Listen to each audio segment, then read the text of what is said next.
Assalamualaikum warahmatullahi wabarakatuh. Selamat siang anak-anak. Maaf ini agak lama Pak ngirimnya. Ini yaitu tentang kegiatan yang kedua dari Mat Sama, yaitu tentang tata tertib pembelajaran PJJ, pembelajaran jarak jauh daring dalam jaringan. Hampir sama seperti kemarin, oke? Peraturannya hampir sama kemarin, tapi ini saya jelaskan sesuai dengan peraturan yang ada. Yang pertama, kelas daring menggunakan aplikasi grup WhatsApp kelas. Jadi anak-anak dimohon untuk mengikuti grup WA-nya masing-masing, dan juga kepada wali murid untuk mengarahkan, membimbing anak-anaknya agar bisa mengikuti segala kegiatan pembelajaran yang ada dalam grup kelasnya masing-masing, seperti itu. Jadi misalkan ada yang tanya bagaimana seperti kemarin, jadi seperti kemarin pembelajarannya tugas dikirim lewat grup, nanti dikondisikan oleh gurunya masing-masing, bisa kirim materi, video, ataupun kirim pesan suara, seperti itu. Tinggal anak-anak merespon, bila tidak paham atau bagaimana bisa langsung japri ke gurunya masing-masing. Yang kedua, kelas daring dimulai pukul 8 sampai 11 sesuai dengan jadwal pelajaran. Insya Allah besok jadwal pelajarannya keluar, dimulai pukul 8 sampai jam 11. Jadi waktu sekolahnya 8 sampai 11. Pada waktu jam tersebut anak-anak diharapkan untuk standby di rumah belajar dan didampingi oleh guru pembimbing atau wali muridnya masing-masing. Bapak ibunya dimohon untuk membimbing, mengarahkan apa yang ada dalam tugas tersebut. Jadi jika anaknya tidak paham bisa dibacakan.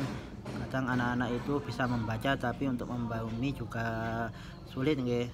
Jadi diarahkan saja, atau kalau memang kesulitan diminta anaknya untuk bergabung temannya yang lain yang kira-kira bisa diajak belajar bersama, seperti itu.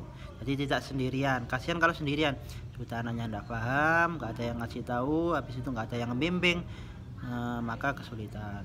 Kalau emang tidak kesulitan, baik itu dari teman, dari orang tua, dari anaknya sendiri, maka dimohon bisa langsung konsultasi ke wali kelasnya. Nanti bisa diarahkan itu baik ke rumah gurunya atau bagaimana, nanti tergantung situasi. Yang ketiga, melaporkan dan menyatakan tugas dibatasi sampai pukul 24 atau 00 WIB jika siswa tersebut benar-benar mengikuti pembelajaran daring.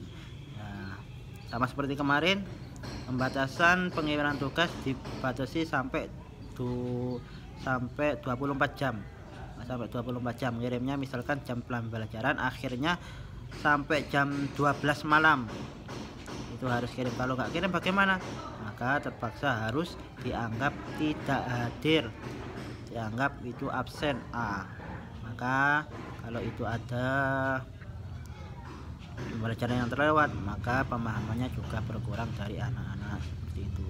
Jadi dimohon untuk mengawasi juga, misalkan waktu pagi itu harus benar-benar mengikuti pembelajaran agar tidak ngutang seperti itu. Jadi biasanya ngutang, malamnya pegel, males, habis main gak sempet, besoknya baru kirim.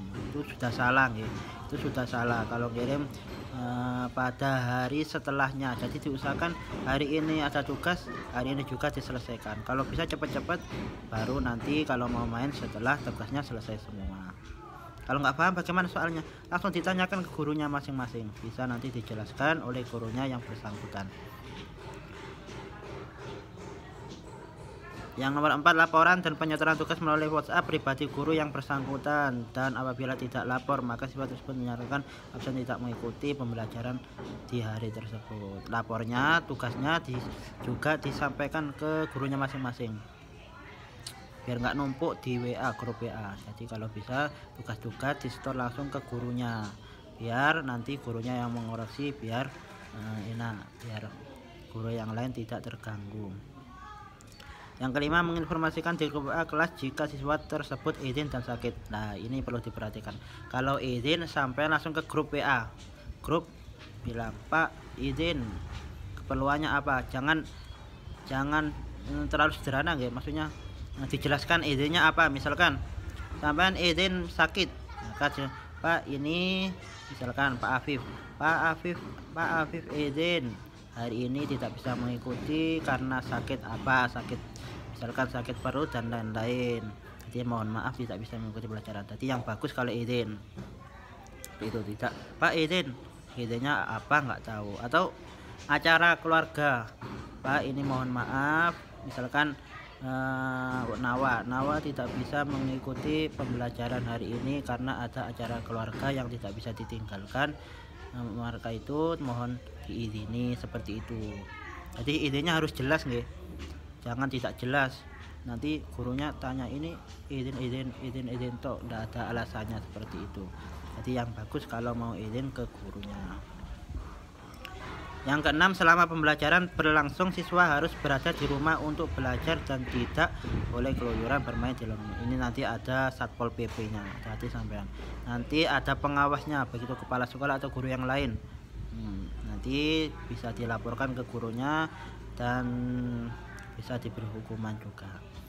Nomor 7, dihimbau pada bapak wali murid untuk mendampingi pengawas dan mengingatkan putra-putrinya baik dalam hal belajar, menjaga kesehatan, beribadah, berdoa, serta mematuhi anjuran pemerintah untuk menghindari kerumunan orang banyak di tempat umum, mencuci tangan dengan air yang mengalir, menggunakan sabun sebelum masuk rumah, serta memakai masker bila keluar rumah. Ini berhubungan dengan 5M. 5M itu memakai masker, mencuci tangan, mengurangi mobilitas, menjaga jarak dan yang satunya itu tidak berkerumun, mengurangi kerumunan. Jadi 5M itu harus dijaga benar, diikuti sesuai anjuran pemerintah. Yang terakhir, WA grup kelas harus digunakan untuk membahas keperluan pembelajaran dan segala informasi terkait sekolah, serta menggunakan bahasa yang baik dan sopan. Itu terakhir. Jadi kalau bersosialisasi di grup WA harus yang baik, terutama yang paling penting adalah tentang pembelajaran saja, tidak usah yang lain. Tidak usah bermain, ngirim yang tidak perlu, tidak usah ngirim di grup, karena grup itu hanya untuk tempat belajar, seperti itu. Sekian dari Pak Afif nggih. Tadi hampir sama nggih, peraturan yang lalu dengan yang sekarang hampir sama. Kita sudah mengikuti daring ini sekitar 2 tahun ini. Jadi insya Allah anak-anak sudah paham, tinggal meningkatkan saja apa yang perlu ditingkatkan. Bila ada masalah langsung konsultasi ke gurunya, terutama wali kelas, agar bisa dicarikan solusi bagaimana yang terbaik untuk anak-anaknya. Sekian dari kami, mohon maaf. Sekian, Assalamualaikum warahmatullahi wabarakatuh.